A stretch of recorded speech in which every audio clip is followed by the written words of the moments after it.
If we can have Carel the Jager please get on stage with us and give us our last talk for today. It's been a whole day. Carel will be speaking on Bitcoin data, privacy, and real world. A round of applause for him, ladies and gentlemen. This man is a legend.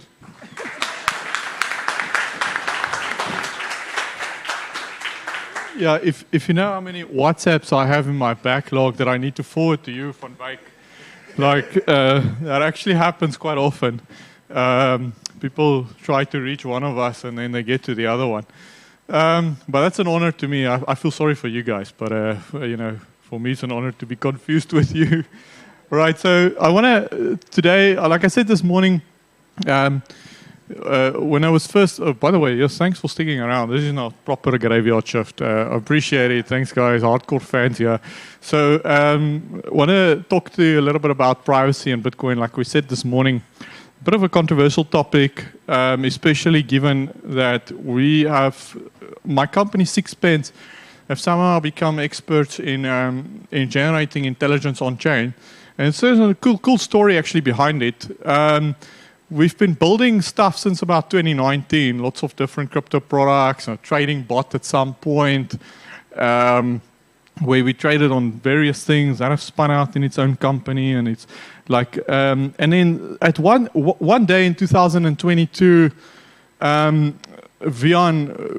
from Forbes Massage actually approached me at a conference and said, hey, we need tools that can do proof of reserves. I just had a faint idea what that means, but I said, cool. We'll build it. Give us about 6 months. He said, no, we need it Monday. So that was a Thursday. So we had 4 days. So myself and the people that was in a team at that point, we came together and we built the protocol. We launched it on Monday. That following week, we implemented it on Binance, Qcoin, and Crypto.com. We did proof of reserves. It was just following the FTX collapse. Proof of reserves for $1 trillion in crypto and Bitcoin that was looking for a safe haven. And it was just a crazy week and the month, December of 2022. And then Coinbase recognized what we did just after that, gave us a big grant to open source a bunch of that work. And we managed to appoint a bunch of people and it really bootstrapped the company. And we built a bunch of privacy reserving accounting tools, zero knowledge proofs that allows you to prove your reserves as well as your liabilities without anyone being able to have visibility into that. We built that in 2023, but then, I don't know, like no one really wanted it. It was a big thing after FTX. And then in 2023, by late 2023, when we finished, there was no real interest in that anymore. So we came together and we go, okay, well, we have a lot of knowledge. We've built trading bots. We know exchanges. We know the APIs very well. The entire engine. We've done a lot of on-chain work now regarding proof of reserves. What do we do? And we kind of decided we still have a bunch of money left from Coinbase that we can spend after we've delivered the project. So okay, so what do we do? Let's just build out intelligence, right? We can read the chain, we can read exchanges, just build out the horizontal. We index all of the blockchains. And indexing, by the way, is an important term. It means that you're taking a full node, which the transactions aren't very readable on a full node. And you're taking that and you're just putting it through a processing engine and you're getting normal debits and credits, transactions that almost looks like on your bank statement on the other side. So we index the full nodes and we index a bunch of other Ethereum and smart contracts and all of that stuff. We make them all look the same. And then we got this general intelligence or accounting system. And the first person or company that shows up is a large bank in South Africa. Hey, we want that stuff. Okay, cool. So we onboard the bank. And then a little bit later, another bank. And then finally, some of the regulators. I don't want to point out who we work with. It's quite, a Google search will tell you. But they say this stuff can be useful as well. So that's how we built this ledger. We call it Ledger Core. That's what we call it now. That's what we built. But essentially, it's just very good at reading transactions from blockchains and exchanges. And then on top of that, now we've built an API layer. And then we built a number of SaaS applications. We call it Ledger Watch, Ledger Analysis, and Ledger Tax. Ledger Tax, a very simple tax calculator. Recap, for those of you, I don't know who's done tax, but like Recap, for example, is a direct competitor. We just basically built exactly what they have, which is just organizes your transactions. Because back in the day, I was actually personally the victim, let me say victim, of a very deep SARS audit. And it was quite scary. They wanted 5 years of my transactional history, and they spent a year auditing me. I don't know why I was picked, but I was. And, reconciling all of that and trying to prove a point to the regulator was really, really challenging without software. So then we basically built the entire pipeline to automate all of that. You throw in your wallets and you throw in your exchange history and whatever, and it spits out capital gain. Now, I think I wanted to give you, having now this experience in knowing how to cluster addresses, which means that you basically attribute certain characteristics to an address or a transaction. Knowing how to do that, having a lot of intimate knowledge about the Bitcoin protocol, I thought that today, what I'd like to do is I'd like to just raise some awareness as to what can be good transactional behavior and what can be bad transactional behavior, especially as it relates to privacy. And the premise of that is that you must always be aware that it is a public ledger, right? I think we all know that now. Like you advertise your transaction to the entire world. It's like putting it onto a billboard next to the highway. And you have to, and there's ways to improve that, which I'm going to show, but you have to know that you are essentially doing that and that people are going to look at it. So, yeah, by the way, here's a little seed phrase for anyone that wants some Bitcoin. It's not a lot, it's only like $5, but I just want to actually teach a principle. So, fast fingers for anyone that wants to buy themselves a little lunch or something. But there's a seed phrase. You can import it to any self-hosted wallet, and you'll get a little bit of Bitcoin. Now, I'm giving away this Bitcoin with a very specific reason. I don't see anyone taking a picture. I'm going to take it for myself. You guys are all on the live stream, so if someone don't take it, I'm going to take it. I'm going to take it back. So this obviously comes from my wallet, right? A wallet that I use. And so this is directly connected to me. I'm now stating that in the public, and it's now out in the public domain. So I want someone to take this Bitcoin and then try to apply the principles that I want to show you today and keep it private. Now I'm going to know if you managed to do that or not because I'm curious and I'm going to have a look, right? So try to do that. Okay, take this Bitcoin and try to keep it private. Now, if you look at the history, the other thing that I would like you to do, let me just go one slide on, and then, so if you're going to do that, you'll see that, and you start tracing the Bitcoin back, you're going to produce a map that looks basically like this, right? So it shows you, I don't know, that Bitcoin which I just showed is somewhere around here. It's an output. And if you go and trace it back using a block explorer or some similar tool, you'll get all the way, I mean, you're going to find years of history. So I'd like you to invade my privacy, it's obviously my wallet, and go and see what you can find. There's some interesting stuff. Some footprints that I leave there on purpose as well. So like you can try this, and then if you do find anything interesting, then please let me know. You'll even find my conference ticket. I didn't buy for myself. I got one. Thank you, Herman. But like I bought for two people. I bought tickets, and you'll find that history on this exact transaction path as well, where I bought tickets for this conference. Now, if you look at most of those transactions, actually just look like this. So it's a one input and two outputs. All right. Who's familiar with this? Seen this on a block explorer. Okay, yeah, okay, right. So it's not too technical, right? So you'll see one input, two outputs. Now it's quite this transaction, you can immediately see it's a simple payment. Like there's one input, there's a change address, and there's a receiver. And identifying the change address is quite trivial in this case. So you're leaving a footprint there. The moment you can attribute a change address to the input, you're leaving a very, very clear footprint for heuristics. So it's basically two main ways to cluster addresses, which means that you're putting them together and you attribute some sort of identifying layer to it. And that is by identifying the change address and by combined inputs, which is the next one I want to show. All right. Let's go to the next slide.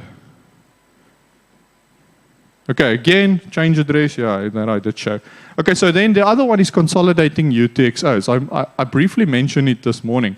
Now you'll see in my other example where you could trace back the transactions, I never combine my UTXOs, and I do that on a very specific reason. I only am allowing you to see what I want you to see and nothing more. But most people don't do that. Default wallet behavior and Bitcoin Twitter, as you can see there, always encourages the combination of UTXOs. So what does that mean? It means at some point, maybe you're selling cookies, and you're receiving a lot of on-chain transactions, and you're building up this massive bucket of UTXOs. Now, it can be very difficult to never combine them, right? Because now you essentially need to manage as many wallets as you have UTXOs in that wallet. But the moment you combine them, you're basically telling the entire world that I never owned just one UTXO. I also owned all of the others. It's one of the strongest assumptions that we make in blockchain analytics is that the owner of one UTXO in a transaction, one input, is also the same owner as the others. Right, so wallet developers, again, it's really something that I'm keen to discuss and walk people through, because I think that there's a huge amount of small little things and tweaks that you can do to wallets that would actually eliminate a lot of this stuff. There's also a very well-known attack called the dust attack. So I don't know if any one of you have ever received some random, there we go, like, yeah, you just receive some random Bitcoin, right? It's maybe a couple cents, something like that. It's very, very small, and you think you're lucky. But the reason is that people want you to go and spend that because of this reason. You basically combine that dust along with other UTXOs that's already in your wallet, and then it reveals your entire identity and so on. Okay, so now to give you another example of combined inputs, right? So we took one Valor deposit address from Valor, the exchange of South Africa. Took one Valor deposit address, ran this heuristic where we combined the inputs, and we revealed 130,000 Valor deposit addresses. So basically all of them, all right, through this one script. So now we have every single Valor deposit address from every single client that's ever transacted and deposited Bitcoin into Valor. So exchanges are very guilty of this, but exchanges are really the ones that we want to keep accountable. It's not really individuals. So, and exchanges normally don't really have a choice. They like have hot wallets and existing processes and procedures. So that's just how they work. But wallets do this by default. So you have to take an extra step in order to prevent this. Now, here's a dirty little trick for you guys. And that is that in order to prevent false positives from showing up from combined inputs, we would typically not combine two different address types, right? A normal analytics company. I say we, I refer to general analytics companies. But like here you can see this address starts with a 1, that one starts with a B. So they would not be combined because there's a slight possibility that it's not the same owner. And the same accounts for different types of redeem scripts, so spending scripts. So if you spend two different addresses, but they have different spending scripts or unlocking scripts, then you would, in order to prevent false positives, you would not cluster them together. So I mentioned it this morning as well, but like if you really would like to see a wallet that combines different types of address types and scripts and so on as inputs, because that would really mess around general analytics. Okay, so then lastly, some wallet fingerprints. Your wallet really reveals a lot about who you are. Like, especially, remember, if you don't connect to your own full node, if you have a wallet and you connect to some other node, whoever that runs that node has full visibility over your balances, over all your UTXOs, or your spending pattern, everything, right? And they could, probably in most jurisdictions, be subpoenaed to make that data available. Another thing that wallets do wrong is they would order, to leave footprints, is they would order their inputs and outputs in some deterministic way. So it means that they would either order all of the inputs in a transaction in alphabetical order or in a first in, by age or something like that. Those patterns can all be tracked, and then it reveals a lot about what wallet you're using, and then subsequently about all of your other transactions. Change address positioning, by default, most wallets just put change address last, so it's easy, then makes it easier to identify it. Fee estimation, some wallets would pay a very fixed fee or a very fixed known percentage above the current fee, like they would overpay. Usually hot wallets would transact at a certain time of the day. So you could see those patterns, and then RBF. Now, a couple of tips. I forgot to put it in the slides, but other tips is like use Lightning. Like Lightning, of course, there's no way to track whatever you do between once you've opened the channel. Like different relay nodes don't announce their transactions or whether they relay. They don't even know what the starting or the end point is. So Lightning Network is an extremely good privacy tool, by the way. There's also no record, right? Like I said this morning, Monero, keeps a record. All of the historic transactions are on a node. And while it's private now, it is definitely vulnerable to Shaw's algorithm, which means that it might not be private in a decade from now. None of the Monero transactions. Whereas something like a Lightning channel, historic transactions are not kept. It's only two transactions. It's the opening and the closing of the node. That's recorded on chain and nothing else. Use it. Use your Bitcoin, whatever you do, like try to stay away from KYC venues, exchanges, etc., as long as possible. Like try to use it. The circular economies, there's lots of merchants that accept it, right? The more hops there are between KYC venues, the less probabilistic the chain analytics tools are, for example, because every hop adds a degree of, I can't, yeah, you know what I mean. Okay. Right, yeah, so like, okay, that's it. So hopefully this helps. At least a little bit. It's a drop in the bucket. It's a lot to be said. But these are some very, very low-hanging fruits. So I think there's 1 minute left, so I can maybe take a question. Any questions? Okay, one. We'll just take 3 and we'll call it a day. So we have one person here. Any other person? Any other person? Going once. 2, last spots. Gone. Carel, if I'm using Lightning, how many hops between then being like the probability is? You can't actually define it like that because it depends on whether you have a direct channel with the merchant or the person you are transacting with, or whether that needs to route through like many different hops, which is better for privacy. So and then it doesn't really matter. Like if you're transacting on chain, if I can add to that as well, there's also no like hard limit or number as to when a transaction the probability becomes so low that you don't know, because it's all pattern based. So like if you're going to transact, like I transacted and I showed you that other one, like you'll see there's hundreds of transactions, but they follow all the same pattern, which is a simple payment categorization, and therefore it actually never stops. So you like go all the way to like where you find an identifying footprint. Yeah. Thank you. Second person.